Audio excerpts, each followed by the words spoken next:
will be moving to the new republic, then certain counties that have been ably demonstrated by Kaluma must be out of the new republic. And that's my question. What is the formula of, leaving these 7 counties out? Isn't that the same ethnic discrimination that Honorable Kaluma is talking about as one of the reasons why, we should have this split?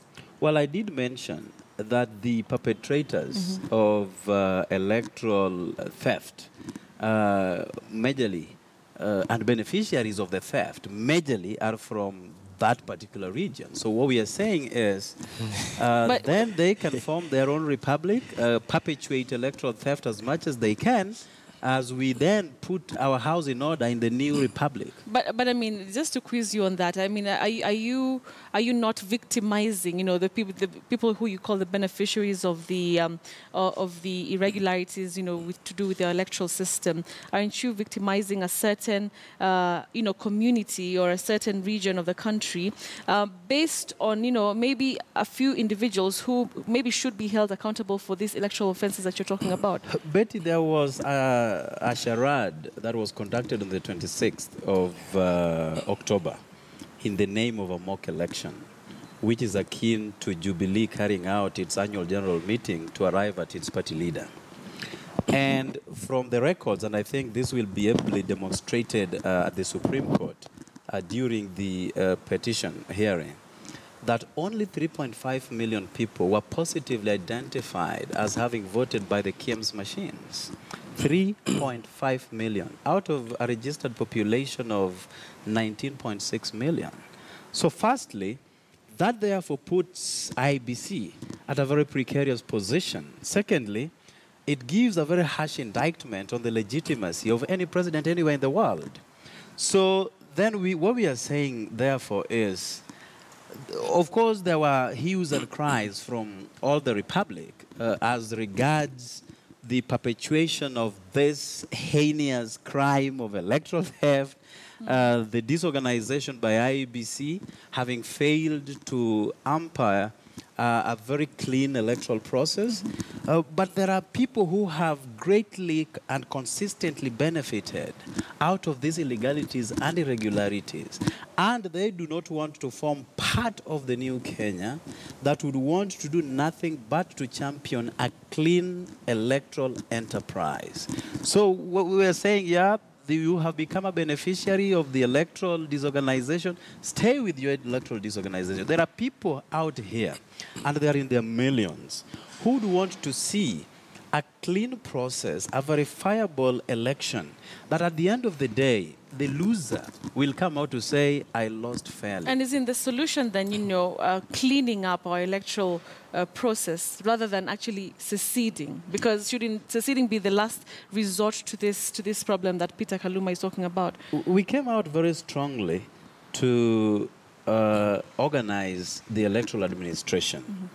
And courtesy of the involvement of 2 tiers of parliament, both the National Assembly and the Senate, they came up with a committee to then look in depth into electoral flaws on the election laws. And indeed, that committee came up with very credible recommendations that were universally adopted by the 2 houses. And they were to do nothing but to look at how a clean election can be carried out. As a result, therefore, the former IBC went home, and a new one was reconstituted that is now headed by Chebukati. I think the most inept electoral chairman the world over. So when this came about, IBC therefore became a department of Jubilee Party, where very cogent questions were raised as to the conduct of IBC, but the answers were coming from Jubilee Party mandarins. And therefore you ask yourself, does the independence, which is a key component of this electoral body, as regards its abbreviation, does it therefore become practiced? But the answer that we got is that this is a unit within Jubilee, and therefore what therefore befits Jubilee befits IBC. A week before the election, you are aware, having Akombe resigned and fled the country to the US, the chairman himself came out and said that based on the current undertakings within IBC, we are not in a position to conduct a credible election. Few days later, he holds a 30-minute meeting with the president. 30 minutes. The body language told it all. I mean, these were two incompatible human beings. But he also held a meeting with Raila Odinga before the one with the president, right? Yes, they did. But again, when he met Raila Odinga, his concerns were the same as those that were expressed by himself and that of Akombe.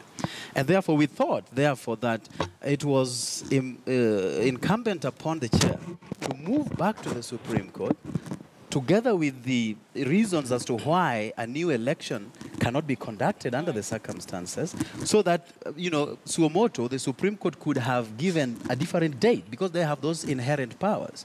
But, having met the president, he moved on and said the questions that he asked had been all answered. That is what Chebukati said.